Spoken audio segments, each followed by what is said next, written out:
Here's the problem with the auto clutch. First of all, I wonder why they have a bigger wheel inside here.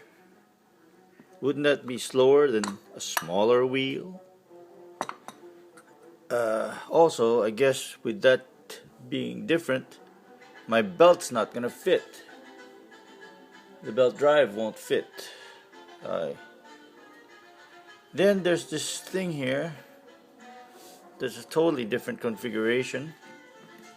Oh man, I'm scratching that up. This is straight. It hits this, hitting this fender when the original one bent up, so it would go up instead of hitting the fender.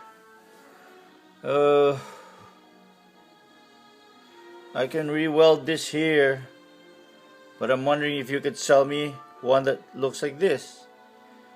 I tried to fit this here, but it stops this from moving. I don't know what to do.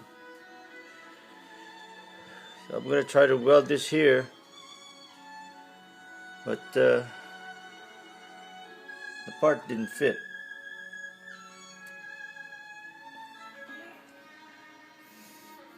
Do you have a new clutch also with a smaller wheel so that I can go faster?